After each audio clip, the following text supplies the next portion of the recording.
श्री महाकाली महालक्ष्मी महासरस्वती राजराजेश्वरी आई साहेब बोल भवानी की जय, बोल भवानी की जय। आई राजा उदो उदो। हे माता परमेश्वरी श्री देवी भागवत ऐकण्यासाठी तुझे स्वागत आहे। स्कंद 9 अध्याय 6 सौती मत्सर व गृह कलह। नारायण पुढे सांगू लागले, नारदा, सरस्वती नेहमीच वैकुंठात नारायणाजवळ असते, पण एकदा तिचे गंगेबरोबर भांडण झाले आणि गंगेने तिला शाप दिला। त्याचा परिणाम असा झाला की ती एका अंशाने नदीच्या रूपात भारतात अवतीर्ण झाली। ती भारतातील पावन व पुण्यरूपिणी नदी आहे। पुण्यवान मनुष्यांना तिच्या किनारी वास करून सेवा करण्याची संधी मिळते। ती पपस्व्यांची तपस्या व तपाचे फल आहे। जसे तप पापरूपी काष्ठसमूह जाळून टाकते, तशी तीही पापे जाळणाऱ्या धगधगीत आगीसारखी आहे। जे ज्ञानीजन सरस्वतीच्या प्रवाहात देहत्याग करतात ते वैकुंठात श्रीहरीच्या सभेत नेहमी राहत असतात। त्याचप्रमाणे पापी माणसाने जर का सरस्वतीच्या पाण्यात स्नान केले तर अगदी सहजपणे तो पापी सर्व पापांपासून सुटून दीर्घकाळापर्यंत विष्णुलोकी राहतो। चातुर्मास पौर्णिमा तिथीचा क्षय असताना व्यतिपात योग ग्रहणकाल दुसरी एखादी पुण्यतिथी किंवा सहजासहजी जरी स्नान घडेल तरी तो मानव वैकुंठात जाऊन श्रीहरी स्वरूप होईल। सरस्वतीच्या तीरावर एका महिनाभर राहून जो सरस्वतीच्या मंत्राचा जप करील तो जरी महामूर्ख असला तरी महाकवी म्हणून सर्वत्र गौरविला जाईल। हे निसंशय क्षौर करून जर कोणी सरस्वतीच्या काठी राहील आणि रोज स्नान करील तर त्याला पुनर्जन्म नाही। नारदा, ही मी तुला थोडक्यात महती सांगितली। आता तुला आणखी काही विचारायचे असेल तर विचार। सूत शौनकादी मुनींना म्हणाले की, अहो नारदाने त्या प्रसंगी नारायणाला जो प्रश्न केला होता तो आता ऐका। नारद म्हणाले, देवा, मी असे ऐकले आहे की गंगा व सरस्वतीचे भांडण झाले होते आणि त्याचा परिणाम म्हणून देवी सरस्वती या भारतात अंशरूपाने अवतीर्ण झाली। कारण असे की तुमच्या तोंडाच्या कथा ऐकून माझे मन तृप्त होतच नाही। सरस्वती देवी म्हणजे काही कोणी साधीसुधी स्त्री नव्हे, तर सर्व त्रैलोक्यच तिची पूजा करते आणि गंगासुद्धा सत्वगुणी आहे। मग असे काय घडले की गंगेने तिला शाप दिला? दोघीही तेजस्विनी आहेत, त्यामुळे त्या कलहाचे कारण जाणण्याची माझी उत्कंठा लागली आहे। पुराणात हा विषय तर आलेला नाही, तेव्हा मला ती घटना सविस्तरपणे सांगा। तेव्हा नारायण सांगू लागले, ती कथा पापनाशिनी आहे, तरी ती ऐक। वस्तुस्थिती अशी होती की लक्ष्मी, सरस्वती आणि गंगा अशा तिघीही नारायणाजवळ गुण्यागोविंदाने नांदत होत्या।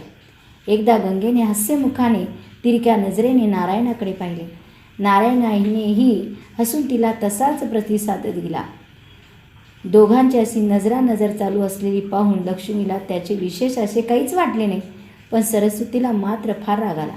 सात्विक स्वभावाच्या लक्ष्मीने तिची समजूत काढण्याचा प्रयत्न केला, पण त्याचा काही उपयोग झाला तर नाहीच। उलट सरस्वती मात्र रागाने लालेलाल झाली आणि तिच्या नेत्रात जणू रक्त उतरले। तिचे अंग कापू लागले, ओठ थरथरू लागले। तेव्हा ती पतीला म्हणाली की सज्जन, धार्मिक व गुणवान पतीने आपल्या बायकांना समानतेची वागणूक दिली पाहिजे, पण धूर्त पती मात्र अगदी उलट वागतात। तुमचे प्रेम माझ्यापेक्षा जास्त या गंगेवर आणि लक्ष्मीवर आहे आणि त्या दोघीही एकमताच्या असल्याकारणाने तुमचा हा दुटप्पीपणा चालतो। त्यांना त्याचे काहीच वाटत नाही। मीच कमनशिबी आहे, कारण जर पतीचे प्रेमच नसले तर जिण्याला अर्थ तरी काय आहे? जे तत्त्वज्ञानी तुम्हाला सत्वगुणी समजतात ते पंडित म्हणवून घ्यायच्या लायकीचे नाही। ते मूर्ख असून त्यांचे वेदज्ञान कुचकामी आहे। तुमच्या मनाला त्यांनी ओळखले नाही। नारदाशे सरस्वतीने केलेली निर्भत्सना ऐकून नारायण काही उत्तर न देता तिथून मुकाट्याने उठून बाहेर चालता झाला। नारायण गेल्यावर वाघेश्वरी सरस्वतीचा कोप आणखीनच उफाळून आला। ती धुसपुसत गंगेला बोलली, अगं नीलाजरे कामतूर बाई, तुला नारायणाला वश केल्याचा मोठा गर्व वाटतो नाही का? तू स्वतःला मोठी पतीची लाडकी समजतेस काय? आज मी तुझा माज उतरवते की नाही ते बघ. तो नारायण म्हणजे काय वाकडे करतो, माझे काय वाकडे करतो तेही मी पाहीन. असे बोलून ती गंगेच्या झिंज्या उपटण्याकरता तिच्या अंगावर धावून गेली. तेव्हा लक्ष्मी मध्ये पडली आणि तिने हाताला धरून दोघींना बाजूला केले. त्याचा परिणाम मात्र असा उलटा झाला की सरस्वतीने लक्ष्मीलाच शाप दिला की ती म्हणाली की अगं पद्मे, तू न्याय अन्याय न पाहता एखाद्या वृक्षाप्रमाणे किंवा नदीप्रमाणे गुपचूप राहतेस तर तू लवकरच वृक्ष आणि नदी होऊन पडशील जा. असा शाप ऐकून लक्ष्मी उलट उत्तर न देता मुकाट्याने तिचा हात हाती घेऊन उभी होती. पण गंगेचा संताप मात्र अधिकच वाढला आणि ती लक्ष्मीला बोलली, अगं पद्मे, कशाला तू या दृष्ट आणि तोंडाळ बाईच्या नादाला लागतेस? हिला काय करायचे असेल ते करू दे.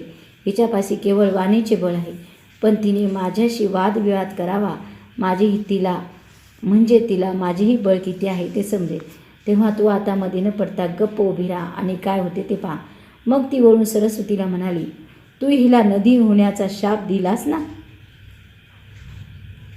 तर आता तूच नदी होऊन मृत्यूलोकात होऊन पडशील आणि पापी लोकांचे पापे धुशील. त्यावर रागाने सरस्वतीने सुद्धा असा शाप दिला की तू सुद्धा भूतलावर नदी हो आणि पापी लोकांचे पापे धूत बस जा. असे त्यांनी परस्परांना शाप दिले. त्याच वेळी चतुर्बाहू श्रीहरी 4 सेवकांसह तिथे आले आणि सरस्वतीचा हातात हात घेऊन त्या तिघींना कलहामागाचा पूर्व इतिहास सांगितला. तेव्हा त्या तिघी आपापला अविचार व उतावळेपणा जाणून दुःखी झाल्या. मग विष्णू त्यांना समजावून लागले, लक्ष्मी, आधी तुला मिळालेल्या शापाचा परिणाम ऐक. तू एका अंशाने पृथ्वीवर धर्मध्वज नावाच्या राजाच्या घरी अयोनी संभूता अशी जन्मशील. तिथे दैवयोगाने तू वृक्षरूप होशील. तिथे माझ्याच अंशाने उत्पन्न झालेला दैत्यराज शंखचूड आहे. दैत्याशी तुझा विवाह होईल व अंती तू पुन्हा इथेच येशील. भारतामध्ये तू त्रैलोक्य पावन करणारी तुळस म्हणून प्रसिद्ध होशील. तेव्हा तू भरतखंडामध्ये अंशरूपाने जा आणि पद्मावती नावाची नदी हो. गंगे, तुला सुद्धा सरस्वतीने दिलेला शाप भोगण्यासाठी माझ्याच अंशाने भारतवर्षात नदी व्हावे लागेल. भगीरथ नावाचा एक राजा तपश्चर्येच्या सामर्थ्याने तुला घेऊन जाईल. त्यामुळे तुला तिथे भागीरथी असे लोक म्हणतील. त्यानंतर माझ्याच अंश असलेल्या सगराची तू पत्नी होशील. मग माझ्याच अंशाने उत्पन्न झालेल्या शंतनू राजाची तू पत्नी होशील. सरस्वती, तुला मिळालेल्या शापामुळे तू सुद्धा एका अंशाने भारतवर्षात जाशील. मग तुम्ही तिघेही सवती मिळून आपापले शाप भोगा. तू स्वतः ब्रह्मदेवाची भार्या होशील. गंगा, लक्ष्मी या अनुक्रमे शिवाजवळ व माझ्याजवळ राहतील. लक्ष्मी शांत व उदार आहे. तिच्या अंशकलेने युगायुगात तशाच स्त्रिया उत्पन्न होतील. 3 स्वभावाच्या 3 बायका, 3 स्वभाव असलेले 3 नौकर, तसेच 3 भाऊ व विरोधी आचरण करणारे असे खात्रीने अकल्याण करणारे असतात. जिथे घरातील स्त्री पुरुषासारखी वागणारी असते व पुरुष स्त्री अधीनाने बाईला असतो, तेथे पदोपदी अकल्याणच होते. त्याचा जन्म निरर्थकच होय. ज्याची पत्नी तोंडाळपणा करते, योनिदृष्टा असते व भांडण करून काढण्यात पटाईत असते, त्याने अरण्यात जाऊन राहिल्यास तो त्याला जास्त हिताचे होईल. तिथे त्याला अन्नपाणी सुखाने मिळेल. दुष्ट स्त्रीबरोबर जन्म काढण्यापेक्षा हिंसक पशु, अग्नी यांची संगत चांगलीच म्हटली पाहिजे.